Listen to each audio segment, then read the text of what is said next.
Okay, we're going to pick up obstetrical and gynecological emergencies part 2, starting with the neonate. Now, the neonate is a definition given to the newborn, so it's from birth to the first, some would say 24 hours, some would say 24 days, or the first month. But the neonate, here we're talking about the delivery of the baby. As soon as the baby is born, they're considered the neonate, and you're going to assess them immediately. You want to note their what they call an APGAR score. The APGAR score does not guide resuscitation efforts. If the baby is, like any patient we assess, unresponsive, not breathing or only gasping, or even has a heart rate less than 60, they're going to need chest compressions and CPR. The APGAR score does give us an idea of how well the baby's doing. It's based on the baby's appearance, the pulse rate, their ability to grimace, how actively they're moving their arms and legs, and what their respiratory effort is like. Each one of those appearance, pulse, grimace, activity, and respiratory are given a score of a certain number of points, and you're supposed to be able to give the baby an APGAR score at birth and at 5 minutes after birth. What's far more important is that you're just noting the baby's appearance and whether or not they're having a hard time breathing, whether or not they have a pulse, whether or not they're crying actively, their skin is moving, or their extremities are moving, and their skin temperature and color is good. It may be necessary to stimulate a newborn to take a breath. One thing I dislike about this particular picture is the fact that newborns can become extremely hypothermic quickly. The ability to shiver is not there. They have very little energy stores at birth. Their body surface area to mass is skewed a little bit. They have a whole lot of body surface area and not a lot of mass. As a result, that body surface can dissipate heat quickly. So we need to dry them off when they're initially born, and then immediately after looking at them, assess immediately cover them up to keep them warm. You might have to slap them on the bottom of the feet, rub the lower part of the back in order to get them to take that breath. Now, we're doing this because we've already suctioned the nose and mouth at the perineum, and we know that there's not any mucus or meconium in those airways. So keeping the baby warm is a really high priority. Dry the baby, discard the wet blankets, wrap the baby in warm, dry blankets, and make sure to cover the head with a little stocking cap or a towel or something. And then encourage the baby to breathe, cry, that sort of stuff by, again, rubbing the small of their back or tapping them on the bottom of the feet. Now, when you would cut the umbilical cord would include times like if the umbilical cord was wrapped around the baby's neck and couldn't be slipped over the baby's head, or if the attachment to the placenta impedes resuscitation, or if the attachment to the placenta interferes with the urgent need to transport the mother or the baby, or if your protocol requires you to cut the umbilical cord. The umbilical cord has a pulse of its own and will pulsate, pumping blood from the placenta, from the mother through the placenta into the baby, as long as that placenta is attached to the uterine wall. And once the placenta is delivered, the pulsation will stop. And at that point, if not already done, it would be appropriate to cut the cord. Just make sure to clamp the cord with the 2 clamps about 6 inches away from the baby's belly, leaving them plenty of cord if they need to get in there and access the artery or 2 veins that lie inside the cord. Keep the baby warm. Use your sterile clamps. It says, they're going 1 clamp 10 inches from the baby, 2nd clamp about 7 inches from the baby. So I said 6, they say 7. tomato, tomato. We just want to make sure that we leave enough room to access the umbilical artery and the umbilical veins if they have to. Cut the cord between the clamps using surgical scissors. Be careful when moving the baby so no trauma is brought to the clamp cord. And then place the baby on the mother's abdomen. Maybe one of the first things you might do after cutting the umbilical cord. If the mother is going to breastfeed, there is nothing wrong with having the mother put the baby to mother's breast.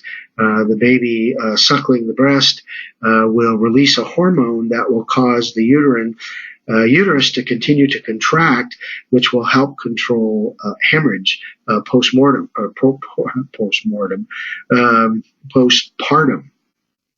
post-delivery of the baby.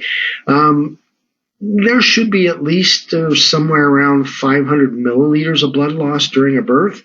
So losing blood is something that will occur. Remember that the mother's blood volume has increased by 45%. So losing that 500 mils shouldn't put the mother in shock. But blood loss can be more significant than that. And if so, you might have concerns with that. Here they're showing you to place the first clamp 7 inches away from the baby, the second clamp 10 inches away from the baby. So there's 3 inches between the two clamps, and then cut it. Provide warmth, assess the ABCs. If the baby's airway isn't open, open it. If it needs maintain it. If it needs suction, suction it. And remember, those airways are so tiny on newborns that it takes little or no mucus or saliva or anything like that to plug their airway. So it's really important that we keep that airway clear, open, and maintainable. If the breathing is shallow or slow or gasping, then you want to provide positive pressure ventilation at a rate of 40 to 60 breaths a minute. We often teach people in newborn resuscitation courses that you get a good seal with a mask and you just say to yourself, bag the baby, bag the baby, bag the baby, bag the baby, bag the baby, bag the baby. So that gets you about 60 breaths a minute. You want to assess the infant's heart rate while you're doing that as well. If the heart rate is less than 100, because infant's heart rate should be around 150, 160.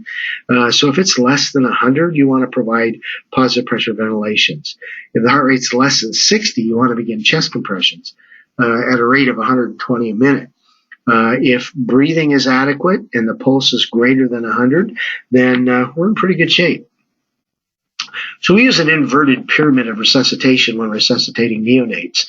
It begins with drying, warming, positioning, suctioning, tactile stimulation to get them to breathe. You may have to administer oxygen by blow-by. You may have to assist their ventilations with a bag mask. You may have to do chest compressions. If those things don't bring the baby around, there may be a need for an advanced airway. And finally, one of the last things that we consider is medications.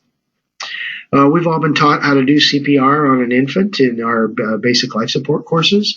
When we have that team of healthcare providers, we're going to do the 2 thumbs encircling chest technique, and we're going to not only push with our thumbs, we're going to squeeze with our fingers.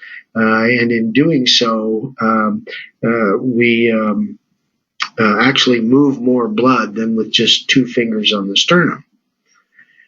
So once the baby has been delivered, some of the care that needs to occur to both the mother and the baby includes caring for the mother first.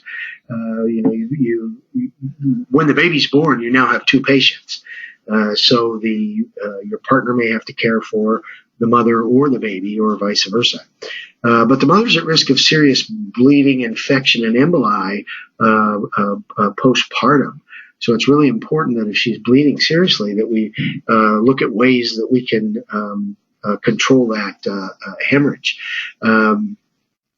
Delivering the placenta is something that should occur naturally within 20 minutes. If it doesn't, you need to transport to the hospital. You're going to have to be there to help assist with the delivery of the placenta. No pulling on the umbilical cord to speed that process up.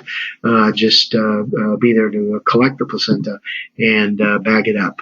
and bring it in so that they can make sure that it is all of it is present, and they will do some lab tests on it as well. If they're bleeding, if the woman is bleeding heavily out of the vagina, you're going to need to control vaginal bleeding, and there's two ways that we would do that. First is to place a sanitary napkin or an ABD pad at the vaginal opening, understanding that there may be some tear from the episiotomy that occurred when the perineum tears if the baby's large. And the postpartum hemorrhage that occurs when the placenta detaches itself from the uterine wall. Again, if the bleeding is significant, we're not going to pack anything in the vagina to help control the bleeding. We're just going to place that pad over the vaginal opening, and then you can massage the fundus of the uterus, which would be the very top part of the uterus, causing it to contract. That is not a fun thing for the mother to go through, but it may be necessary if you need to control hemorrhage. The other thing, again, that you can do is to put the baby to breast if the mother's going to breastfeed. That will release hormones, Pitocin, that will cause the uterine to contract and may help control hemorrhage. The placenta, the umbilical cord, the amniotic sac membranes, and the tissue lining the uterus is what they call afterbirth. And the placenta delivery starts with labor pains, just like the delivery of the baby. And they're saying it may take up to 30 minutes or longer, but that you do begin transport within 20 minutes if it's not delivered. And here is that picture of helping the mother deliver the placenta. Here's another picture of how to control hemorrhage. They put the baby to breast, and they're massaging the uterus over the fundus in order to help control vaginal bleeding. Place a sanitary napkin over the mother's vaginal opening. We don't place anything in the vagina. Have the mother lower her legs and keep but not squeeze them together. And then again, massaging the uterus will help it contract, which helps control bleeding. And again, if the mother is going to nurse, encourage her to do so, which will cause the release of that hormone that will cause the uterine to contract as well. You want to get their vital signs frequently, especially if there's ongoing blood loss, to see if there's any evidence of shock. And your acts of kindness will be appreciated and remembered. Wipe the mother's face and hands with a washcloth, replace blood-soaked sheets and blankets, kind of clean the area up, and clean the baby up as well.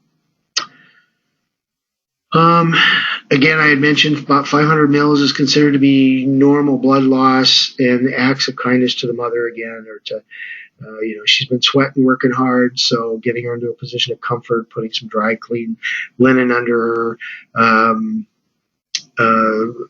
wiping her forehead off, those sort of things. Now, there are times where childbirth is not precipitous, where childbirth is complicated, and we're going to talk about a few of those. Some complications associated with delivery. One is the cord around the neck, and in that particular situation, if you can slip the cord off the neck, then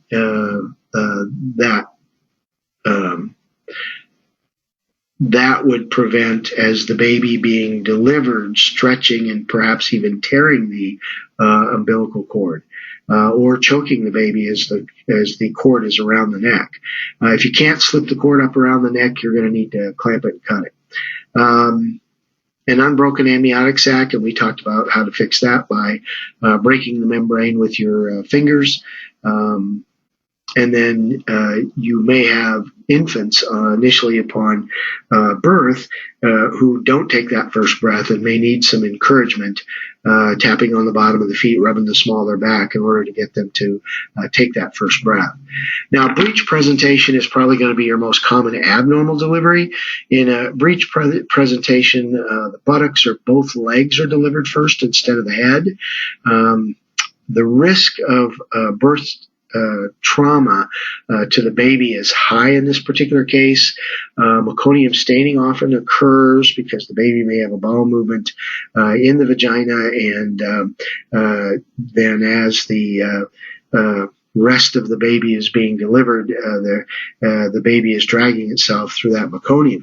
The other issue is that if the shoulders and chest come out of the mother's vagina and the head is still in there and hasn't delivered yet, the baby's going to want to take a breath. So, that can really be a challenge if the baby takes a breath while the head is still in the vaginal opening. Now, here's an example of a breech presentation where we've got the buttocks and the legs coming out first. And again, trauma to the baby could occur because delivering that head is going to be a challenge. If you've got a limb of an infant that protrudes from the vagina, it's most commonly going to be a foot when the baby's in a breech position. Limb presentation requires a emergency C-section. So you need to alert the receiving facility you have a limb presentation and that you are running hot back to their scene. So here certainly is an example of a limb presentation with a foot first or arm first, in which case the only way to get the baby out is going to be an emergency C-section. Prolapsed umbilical cord occurs when the umbilical cord presents first, and the umbilical cord becomes squeezed between the vaginal wall and the baby's head, which is going to cut the oxygen supply off to the baby. So that is a life-threatening condition and is one of the very few and rare instances that you would place your hand in the vagina of a mother who's trying to deliver this baby with a prolapsed umbilical cord. So what you see occurring here is you want to elevate the mother's hip, give her lots of oxygen. You want to keep the baby's head away from the cord, so that may require you to place your hands in the vagina and lift the baby's head up off the cord. You're going to know that you're successful because the umbilical cord has a pulse of its own. And if the baby is putting a lot of pressure on that umbilical cord, it won't have a pulse. Multips or multiple births, if you've only got one OB kit and you're delivering twins or triplets, you're going to need some additional resources. Mothers may have one placenta for their multiple births, or they may have multiple placentas. So what's important here is that once the very first baby is born, you clamp and tie the cord, and then the second baby may be born, particularly if both babies share the same placenta, and you're going to clamp and tie that cord on the second baby. And then you're going to have to keep both those babies warm, do all the stuff that we talked about, drying, tactile stimulation, covering them warm. If either of them have a heart rate less than 100, you're going to give oxygen. If either of them have a heart rate less than 60, you're going to do CPR with the oxygen. And so you can see here, if I've got multips, I've got multiple births. If I've got two babies and one mom, I now have three patients. So plan accordingly, especially if you know that you're going to deliver this child in the home or children in the home. You may have to call for backup. Premature birth, typically babies born prior to 24 weeks gestation are not viable. I think some will take that down as far as 20. So if a baby is born, before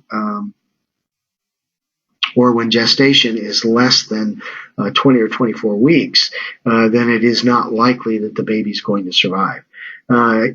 If the baby is born prematurely, you're going to keep them warm. You're going to do everything that we've been taught to do concerning resuscitation. Make sure their airway is clear. Typically, if they're premature, their lungs are underdeveloped. They lack surfactant, so there's usually lots of issues with fluid in their lungs, and it's difficult to ventilate them.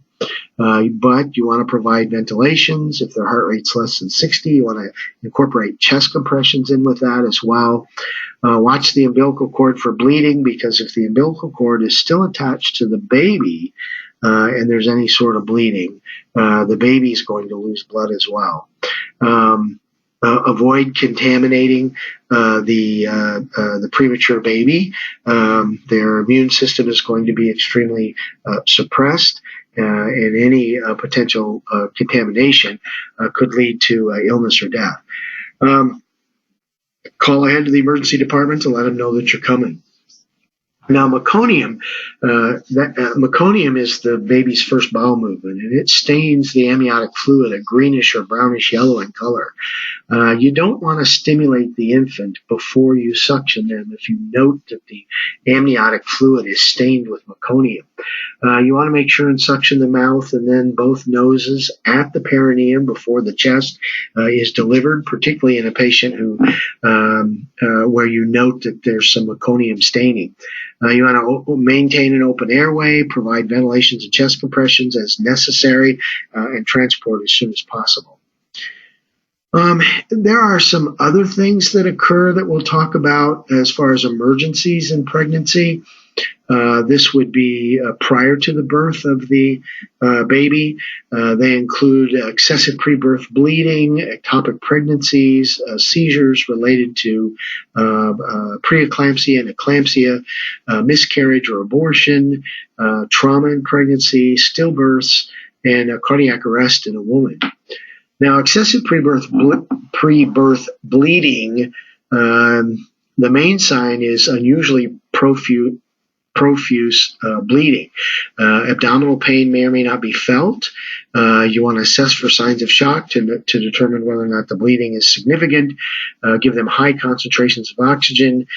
Place a sanitary napkin over the vagina. We're not going to pack anything in there. And if the mother does pass any tissue with that hemorrhage, you want to make sure that you collect that as well, because they could be products of conception. Be alert for acute abdominal pain in a patient who has an ectopic pregnancy. The pain can be referred to the shoulder with an ectopic pregnancy, so they may just have some shoulder pain.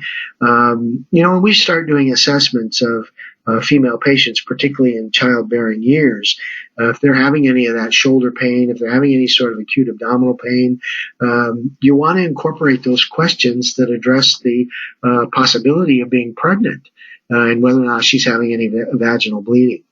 Assess the mother for a rapid and weak pulse, low blood pressure, and the mother may not know she's pregnant, but may have a history of an absent menstrual period. Perhaps she's missed her period or hasn't had a period for the last 3 to 4 months. Seizures can occur in pregnancy as a result of existing preeclampsia, which is a medical emergency that occurs in pregnancy. The patient becomes extremely hypertensive and seizes. They also get an excess weight gain because they retain lots and lots of fluid when they're preeclamptic. The mother, you'll note, will have excessive swelling to the face, the ankles, the hands, and the feet. The mother will have an altered mental status, a headache, or other stroke-like symptoms. Blood pressure will be really high, and she will seize. Miscarriage and abortion do occur. They can be spontaneous or induced. Spontaneous miscarriages or spontaneous abortions can occur if the pregnancy is not meant to be carried to term. The mother will have cramping, abdominal pains, bleeding, ranging anywhere from moderate to severe.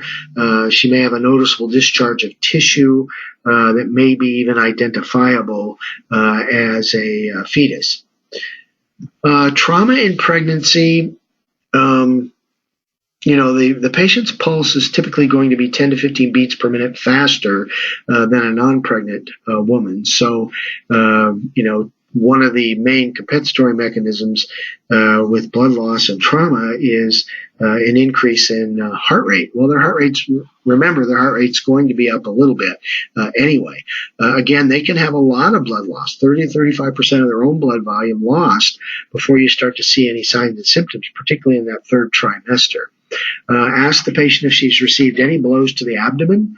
Stillbirths, we don't resuscitate a stillbirth if it is obvious the baby died sometime before birth. But if the baby died perhaps within 24 hours of birth and looks well, is just in full cardiac arrest, we're going to begin resuscitation as we would any patient. get life support going, high quality chest compressions, oxygenation, and paramedic assist. Provide emotional support to the family. And there are certainly situations where mothers may carry their baby to term, know that the baby died at some point in time, and may have to go through the entire labor process in order to expel the baby, knowing all along that she's going to deliver a deceased baby. So it can be an extremely emotional time for family. Cardiac arrest of pregnant women does occur, and the rule of thumb is that if we're going to save the baby, we have to save the mother. So we're going to begin CPR immediately. But remember, particularly like in the third trimester, if the mother's got that big old belly and we lay her flat on her back to do the CPR, we're going to put some pressure on that superior vena cava and cut the blood supply off, lowering the blood pressure. So you're going to need to displace the uterus if the mother is more than 20 weeks pregnant. You can put your hands 1 to 2 inches higher on the sternum when doing chest compressions to make up for the shifting of the heart by the large uterus. Displacing the uterus is where you have one of your partners grab the pregnant abdomen and pull it to the left, lifting the uterus off the superior vena cava. So we're going to displace the uterus. We're going to slide our hands up a little bit, but we're going to push hard and we're going to push fast. And we're going to do CPR until an emergency C-section can be performed, or you're relieved by paramedics or in the emergency department. Now, as far as some gynecological emergencies, we'll look at things like vaginal bleeding, which is may or may not have anything to do with pregnancy. So vaginal bleeding is like bleeding from anywhere else. It's bleeding that you can see. And so if it's heavy, you're going to have to treat it as potentially life-threatening. You want to check for associated abdominal pain that goes along with this, and monitor the patient for hypovolemic shock. As we've talked, we're not going to pack the vagina with anything. We're just going to place an ABD pad or a feminine napkin at the vagina. Trauma to the external genitalia can occur.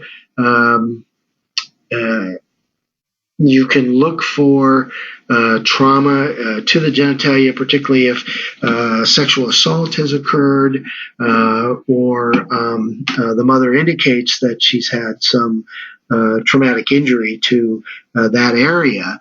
Remember that there's quite a bit of soft tissue there. It is quite vascular during pregnancy, and soft tissue trauma, there can be some significant blood loss from the external genitalia.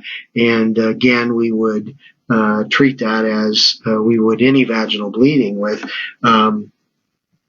an ABD pad on the vaginal wall, or on the vaginal opening, or a feminine napkin. Sexual assault can occur in pregnant women. In fact, it occurs far too frequently than we'd like to believe, as well as not only sexual assault, but physical abuse or domestic violence occurs, again, quite frequently. During a sexual assault or during a domestic violence case, upon your arrival, you're going to treat that patient just like you would any other patient, looking for immediate life threats, making sure the scene is safe, approaching the patient, identifying yourself, assessing the airway, the breathing, the circulation. If there has been a sexual assault or domestic violence, you're in a crime scene, and so you have to be very careful not to disturb any potential evidence. You would only examine the vagina if the mother had complained of, or if the woman had complained of severe hemorrhage being present. If she's not bleeding severely, then there may not be a need to examine the genitals at all. Because it's a sexual assault, the presence of semen in the vagina may be there, pubic hairs from the assaulter may be there. So it's important that you encourage them not to bathe, not to pee, not to cleanse their wounds or douche. So they can be examined and samples can be taken in the emergency department. Sexual abuse is not a mandatory report or crime in the sense of child abuse or domestic assault. Sexual abuse is a flat-out crime, and it is something that you would call law enforcement on if they've not been called already. Rape, that's a crime. That's not a mandatory reporter thing.